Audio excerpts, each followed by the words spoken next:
Cold drink syrup company के मालिक रंगनाथन को एमपी पुलिस ने हिरासत में ले लिया है।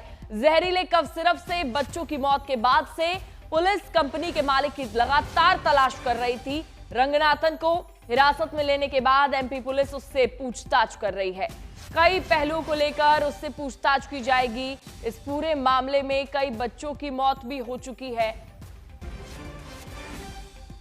रवीश हमारे सहयोगी ज्यादा जानकारी के लिए जुड़ गए। रवीश, हिरासत में रंगनाथन को अब ले लिया गया है, आगे क्या एक्शन लिया जाएगा? देखिए, जो कानूनी प्रक्रियाएं होती हैं उसके मुताबिक जब कोई आरोपी अगर किसी दूसरे राज्य में है और जो जिस राज्य में मामला दर्ज हुआ वहां की पुलिस टीम अगर उसे पकड़ती है तो कानूनी प्रक्रिया के तहत पहले उसकी शुरुआती जो पूछताछ होती है, क्योंकि हिरासत में लिया गया है, आधिकारिक रूप से उसकी गिरफ्तारी अभी शो नहीं की गई है। कुछ देर बाद कोशिश है कि शायद 10 बजे के बाद या 11 बजे के बाद आज सुबह मध्य प्रदेश पुलिस की एसआईटी जो तमिलनाडु में पिछले 3 दिनों से मौजूद है और जगह जगह पे छापे मार रही थी रंगनाथन की गिरफ्तारी के लिए, वो जब उसे हिरासत में अब ले चुकी है तो उससे पूछताछ की जा रही है। उससे कई सारी चीजों को क्रॉस चेक किया जा रहा है, क्योंकि जो रिपोर्ट पुलिस के पास है, जो ड्रग रिपोर्ट पुलिस के पास है और इसके साथ ही जो इन्वेस्टिगेशन की रिपोर्ट पुलिस के हाथ में है, उसके आधार पर उससे सवाल जवाब किए जा रहे हैं। और बताया जा रहा है कि 11 बजे के बाद अगर पुलिस अपने जो सवाल जवाब पुलिस के हैं, जो क्रॉस क्वेश्चन है, वो उस पर जब पूरे हो जाएंगे तो उसके बाद आज ही रंगनाथन को वहां पे पेश किया जाएगा मजिस्ट्रेट के पास और ट्रांजिट रिमांड लेने की कोशिश पुलिस की तरफ से की जाएगी, क्योंकि मामला जो है वो परासिया थाने में दर्ज हुआ है छिंदवाड़ा जिले के। तो यहाँ ला करके पुलिस जो है उसे कोर्ट पे भी पेश करेगी।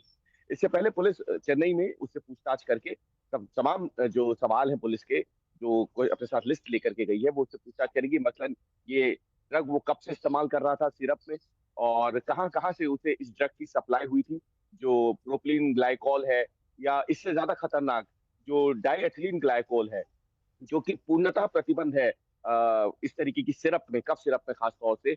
उसको आखिर उसने इस कफ सिरप में क्यों इस्तेमाल किया, कहाँ से वो सप्लाई हुआ, इतनी बड़ी संख्या में सप्लाई कहाँ से हुआ और किन हालातों में वो दवा कंपनी रवीश, चल रही थी, संचालित हो रही थी, ये तमाम सवाल जो है रंगनाथन से पूछे जाएंगे। बिल्कुल, चलिए देखना होगा आगे पूछताछ में क्या कुछ निकलकर सामने आता है। भाई, जहरीले कफ सिरप से 24 बच्चों की मौत के बाद लगातार एक्शन जारी है। इस बीच मध्य प्रदेश में इस केस को लेकर एक बड़ी लापरवाही का खुलासा हुआ है। पता चला है कि छिंदवाड़ा में 29 सितंबर को ही कफ सिरप के सैंपल इकट्ठा कर लिए गए थे, लेकिन मामले की गंभीरता और आपात स्थिति के बावजूद सैंपल को सामान्य डाक से जांच के लिए भोपाल भेजा गया।